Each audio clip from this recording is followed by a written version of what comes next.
नमस्कार, व्योम टीवी के पेज में मैं उमेश श्रीमान आपका स्वागत करता हूं। इतनी सारी समस्याओं के बीच में जूझता रहा है हमेशा झारखंड और झारखंड में रहने वाला कोई भी व्यक्ति। उसका मूल कारण क्या है यह समझना पड़ेगा।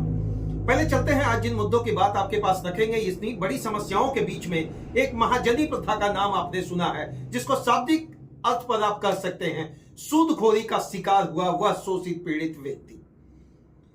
अगर बात करेंगे झारखंड की उत्पत्ति की, अगर बात करेंगे झारखंड के उद्गम स्थल की, अगर बात करेंगे झारखंड और झारखंडियत शब्द की, तो सबसे पहला श्रीमान माननीय शिबू सोरेन जी, माननीय विनोद बिहारी महतो जी, माननीय ए.के. राय जी, माननीय अन्य बहुत सारे ऐसे लोग थे जिन्होंने एक संयुक्त अभियान के स्वरूप, एक संयुक्त साझा सिस्टम के स्वरूप, जिन्होंने एक संयुक्त बैठक के स्वरूप एक ही चीज तय किया था, महाजनी प्रथा को बंद करना। हालांकि कानूनी जितने भी संवैधानिक संरचना को आप टटोलेंगे, इतना तो तय है कि जहां आपको पता चलेगा कि संविधान संरचना के अंतर्गत महाजनी प्रथा वाला शब्द बिल्कुल कानूनी रूप से अवैध है। लेकिन क्या 2024 में यह खत्म हो गया?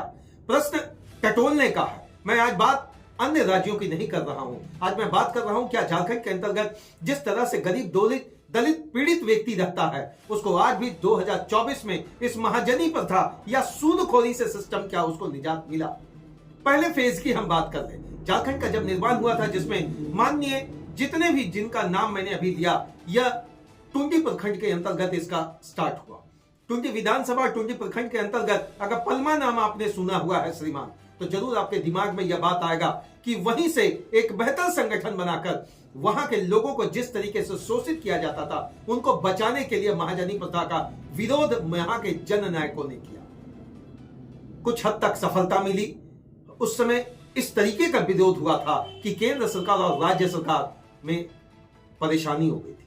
केंद्र सरकार और राज्य सरकार के नाक को दम कर दिया था जननायकों ने, क्योंकि उनके दिमाग में एक ही चीज था, अगर झारखंड को बदलना है, अगर झारखंड के अस्मिता की बात करनी है, तो सबसे पहले जो झारखंड के रहने वाले व्यक्ति आदिवासी हैं या गैर आदिवासी हैं, जो पैसे थोड़े बहुत कमाते थे, उन पैसों को महाजनी व्यवस्था के अंतर्गत उनके जीवन को दोहन और शोषण के अंतर्गत ही चला जाता था। उस जमाने में अगर कोई 10 रुपया किसी से ले तो हजारों रुपया सूद के स्वरूप में दिया जाता था। चलिए, इतना पीछे जाने का जरूरत नहीं है। हम आपको एक बात और बताएंगे। ललपनिया के अंतर्गत मंझाइन जी का नाम आपने सुना होगा, रामदास सोरेन जी का आपने नाम सुना होगा। महाजनी व्यवस्था को जिस तरीके से फटकारा इन्होंने, जिस तरीके से इन्होंने कुठाराघात कहा समाज के अंतर्गत, आज उनका परिवार दर-दर की ठोकरें खाता। जो लोग जननायक बने, क्या उन लोगों के परिवार की स्थिति सुधरी? ये तो बाद में हम बात करें। लेकिन इतना है कि उन लोगों ने आवाज ईमानदारी से उठाया, आवाज बुलंदी के साथ उठाया, आवाज झारखंड को बचाने के लिए उठाया, आवाज उन लोगों के लिए उठाया जो महाजनी प्रथा का शिकार थे। आज वर्तमान में स्थिति क्या है? चलिए, माननीय जितने भी 81 विधानसभा के विधायक हैं, एक बार आपसे करवध सलाम करके, प्रणाम करके आपको एक निवेदन करते हैं। जेल कैंप के केंद्रीय अध्यक्ष जयराम जी से भी आज एक अनुरोध करेंगे। श्रीमान, बहुत सारी चीजों पर आप मुखर होकर बात करते हैं। 1932 की बात करते हैं, पलायन नीति को रोकने की बात करते हैं, एक ऐसा रोजगार नीति, उद्योग नीति आप चाहते हैं जिससे झारखंड का भला हो, जिससे झारखंड के युवा का भला हो, झारखंड के उन लोगों का भला हो जो झारखंड के कर्णधार में अपनी भूमिका निभा रहे हैं। चलिए, मैं आपसे आज एक अनुरोध करूंगा, माननीय आजसू के भी सुप्रीमो से भी अनुरोध करूंगा, माननीय जेएमएम के भी सुप्रीमो से अनुरोध करूंगा, माननीय भाजपा के जो वरिष्ठ नेता उनसे अनुरोध करूंगा कि श्रीमान, एक बार महाजनी प्रथा को लेकर भी सदन में चर्चा हो। क्या यह खत्म हो गया? अगर आपको लगता है यह खत्म हो गया तो कागजी पन्नों में खत्म हो गया। मैं आपको शाब्दिक और साधारण सा उदाहरण देता हूं। आज भी चले जाए, बहुत सारे कोलियरी के अंतर्गत जो काम करने वाले लोग हैं, जो वैसे मजदूर जो कम पढ़े लिखे हैं, उनका पासबुक किनके पास रहता है? आपको सुनकर बड़ा ताज्जुब लगेगा कि उनका पासबुक किसी दूसरे के घर में रहता है, उनका एटीएम किसी दूसरे के घर में रहता है, और उनका जीवन यापन किसी तीसरे साहूकार के भरोसे चलता है, किसी तीसरे सुदखोर के भरोसे चलता है। सुदखोरी प्रथा श्रीमान खत्म नहीं हुई। अगर आज भी आप बात करें 2024 के समीकरण में भी, जहां राजनीति हर जगह पर है, जहां राजनीति को जमावड़ा बोला जा सकता है, जहां राजनीति को नए विचारों का उद्गम स्थल माना जाता है, तो क्या सूदखोरी और महाजनी प्रथा खत्म हो गया? अगर एक दुकानदार दुकान चलाता है और उसी से अगर उसका विकास करना चाहता है तो बड़ी कड़ा मशक्कत करना पड़ेगा। लेकिन अगर वो 10,000 रुपया सूदखोरी का काम में अगर लगा दे या सूदखोरी वाली काम वो शुरू कर दे, तो अनगिनत 10,000 से कितना लाख वो बना लेगा, क्योंकि परसेंटेज कभी 10%, कभी मजबूरी में आप है तो 15%, और मजबूरी में है तो 20%, यहां तक कि 25 और 30% भी दिया जाता है। सूदखोरी व्यवस्था के अंतर्गत क्या उन लोगों का भला हो पाएगा? माननीय जयराम जी, आज आपसे एक निवेदन, माननीय जयराम जी आज आपसे एक निवेदन, माननीय जयराम जी आज आपसे कर्मठता के साथ निवेदन करेंगे। श्रीमान, महाजनी प्रथा के अगेंस्ट, सूदखोरी प्रथा के अगेंस्ट कानून तो बना है, लेकिन सदन में एक बार ध्यान आकृष्ट कराना बहुत जरूरी है। कोलियरी में वैसे वैसे परिवार आपको मिल जाएंगे, गांव में वैसे वैसे परिवार मिल जाएंगे, शहरों में वैसे वैसे परिवार मिल जाएंगे जो सूदखोरों के चुंगल में फंसे हुए हैं। ये चुंगल शब्द इसलिए हम बता रहे हैं, इनसे निकलना बड़ा मुश्किल है। ये मकड़ जाल है, इस मकड़ जाल से कौन निकालेगा? क्या कागजी कानून के पन्नों से सिर्फ निकल जाएंगे? अब आप कहेंगे कि कोई किसी का भला कर रहा, कोई किसी का मदद कर रहा, तो भैया उसके बदले कुछ लेगा, बिल्कुल लेगा। आखिर महाजनी प्रथा कानूनी शब्द में कैसे अवैध है, इसको समझ जाए। अगर आप बात करें ब्रिटेन की, बात करें अमेरिका की, बात करें भारत के वैसे राज्यों में जहां पर यह बड़ा फला फूला कभी, तो यह अवैध इसलिए हो गया कि भारतीय वित्त संरचना के अंतर्गत आप एक नियमित दर से ज्यादा ब्याज नहीं ले सकते, आप एक नियमित दर से ज्यादा ब्याज की सोच भी नहीं कर सकते। और यही नियमित दर, चूंकि आजकल सूदखोरी तो ऑलरेडी एक अवैध कानून है श्रीमान, अवैध नियम है, और इसके खिलाफ बहुत सारे कानून बने, लेकिन क्या सजा मिल पाता उन सूदखोरों को? क्या सजा मिल पाता उन महाजनी व्यवस्था को? आज भी जिस तरीके से दोहन और शोषण करते हैं, मजबूरी और जिस तरह से मानवीय जीवन में कहीं ना कहीं इतना उतार चढ़ाव आता है कि आर्थिक तंगी का शिकार व्यक्ति के पास बीमारी के लिए, बच्चों की पढ़ाई के लिए, बेटी की शादी के लिए या अन्य समस्याओं के लिए जब वह जूझता है, तो उसको केवल एक नजर आता है, एक साहूकार, उसको नजर आता है एक सूदखोर, उसे नजर आता है वह महाजन जो उसे चंद पैसे देकर उस समय उसकी समस्याओं से निकालेगा। लेकिन इसके बदले में उसे चुकानी पड़ती है कड़ी, और सबसे बड़ा मुद्दा यह होता है कि जो वो संघर्ष के बीच में चुका रहा है 10,000 का, अगर पैसा नहीं दिया तो श्रीमान ऐसी भी स्थिति है वो 50,000 चुका भी दिया तो भी 50,000 बाकी रह जाएगा। अब सदन में यह बात उठता क्यों नहीं है? क्योंकि यह कानूनी के पन्नों में श्रीमान बना हुआ है अवैध।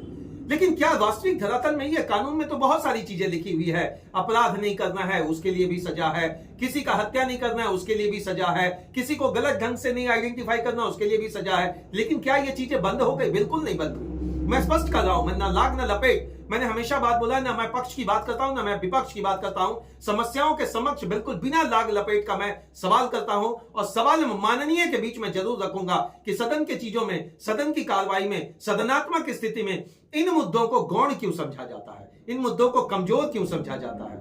जो माननीय दिशम गुरु यहां शिबू सोरेन जी का सपना था महाजनी व्यवस्था को पूर्ण रूप से खत्म करना, झारखंड के कोने कोने में नजर आ जाएगा। आज अगर ग्रामीण व्यवस्था में चले जाएं या शहरी व्यवस्था में चल जाए, चलिए एक परसेंटेज मूल्यांकन भी कर ही लेते हैं। अगर ग्रामीण व्यवस्था में चल जाए 60% परिवार महाजनी या सूदखोर के चंगुल में आपको मिल जाएगा, चाहे वो पैसा देने वाला पड़ोस का व्यक्ति हो, चाहे वो पैसा देने वाला पड़ोस से लेकर दूसरे से लेकर देने वाला व्यक्ति हो। उसी तरह शहरों में भी तकरीबन 40% घर ऐसे जरूर मिल जाएंगे जो इस चुंगल में है, क्योंकि लोग बैंकों के लंबे लफड़े में नहीं जाना चाहते हैं। हमेशा बैंक उनको कर्ज नहीं देता है, उसके लिए एक मॉर्गेज मांगता है, उसके लिए एक कहीं ना कहीं एक सिस्टम होता है, उस सिस्टम में तुरंत हर बैंक किसी को लोन नहीं देता। लेकिन कैसे खत्म होगा और कौन सा विधायक इस चीज को उठाएंगे? 81 विधानसभा के अंतर्गत 81 विधायक से मैं कर्मठता के साथ, जो भी उनके समर्थक, अगर उनके तक ये वीडियो पहुंच रहा तो जरूर अपने माननीय विधायक तक ये बात पहुंचाएं कि श्रीमान जरूरत इस पर भी ध्यान देने का है, क्योंकि जो सबसे बड़ा भीतरी जड़ है उनकी गरीबी, उनकी आर्थिक तंगी, उनकी समस्या, जहां से यह उपजा है उसका नाम है श्रीमान, वह बहुत बड़ा फाइनेंशियल क्राइसिस में जी रहे हैं। फाइनेंशियल क्राइसिस उतना नहीं होता है जितना कि उनका बनाया जाता है। अगर वो 10,000 किसी से सहायता स्वरूप ले लें, चलिए हम मान लें कि उन्होंने उस समय सहायता किया, लेकिन क्या आने वाले 6, 7, 10, 15 महीनों के बाद वह रकम बढ़कर इतनी हो जाएगी कि 10,000 के बदले उसे 50,000 चुकाना पड़ेगा? कहां सोया है कानून, कहां सोया है वह कागजी पन्ना जहां पर इसे अपराध की श्रेणी में रखा गया? मैं उमेश, मेरी तो एक ही कोशिश होती है श्रीमान, अगर ग्रामीण स्तर हो या शहरी स्तर हो, अगर समस्या आपके आसपास दिखता है, पत्रकारों से भी एक अनुरोध करेंगे, वैसी सारी चीजें जो समस्याओं के अंबार में आसपास भटक रहा हो सकता है हम और आप भी इसका शिकार हुए हो, तो इस पर आवाज मुखरता से कौन उठाएगा? क्या इसे सहायता समझे या शोषण समझे? क्या इसे व्यक्तिगत तरीके से किसी का सहयोग समझे या इसका दोहन समझे, या शोषण, दोहन और सहायता के बीच में फंसा हुआ साहूकारी और महाजनी व्यवस्था। मैं तो किसी भी कतई चीज से यह मानने को तैयार नहीं हूं श्रीमान कि अगर आपने सहायता किया है तो 2000 का रकम 10,000 और 10,000 का रकम 50,000 बन जाए। अब प्रश्न उठता है कि आखिर कौन विधायक संज्ञानात्मक कार्रवाई के अंतर्गत इन प्रश्नों को लाकर रखेंगे। यह एक उसी प्रकार का प्रश्न है जो जड़ को कमजोर कर देता है, जड़ को खोखला कर देता है, जड़ को इतना कमजोर कर देता है कि वह सूख जाता है, और सूख जाने का नाम है कंप्लीट। वह व्यक्ति धराशायी हो जाता है आर्थिक रूप से। परिवार के सामने अनेक ऐसी स्थिति पैदा हो जाती है, ऐसा स्थिति हो जाता है श्रीमान कि कभी कभी तो अपना जीवन खत्म कर देता है, चाहे वो किसान हो, व्यवसायी हो, आम व्यक्ति हो, यहां तक कि नौकरी पेशा व्यक्ति भी चुंगल में फंसे हुए हैं साहूकारों के। नौकरी पेशा व्यक्ति भी फंसे हुए हैं सूदखोरों के। नौकरी पेशा चाहे वो सरकारी हो, गैर सरकारी हो, अर्ध सरकारी, फंसे हुए हैं महाजनी प्रथा में। कैसे निकलेंगे? कौन करेगा इनका बेड़ा पार? प्रश्न तो श्रीमान बहुत जटिल है, उत्तर भी इतना आसान नहीं होगा कि कोई भी समर्थक, कोई भी व्यक्ति इसको तुरंत परिभाषित कर दे। मैं उमेश, मेरी तो एक ही कोशिश है श्रीमान, जिन मुद्दों को अनछुआ करके लोग छोड़ देते हैं, मैं उन मुद्दों के आपके पास जरूर रखूंगा।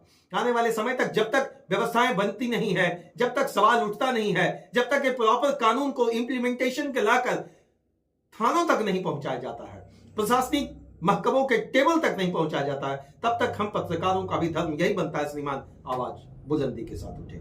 जय हिंद श्रीमान, जवाहर झारखंड। आप सभी को झारखंड और झारखंड की बात करने के लिए जितने भी राजनेता हैं, जितने भी जननायक हैं, उनसे अनुरोध है यह आवाज बुलंदी के साथ जरूर उठाएं। जोहार झारखंड।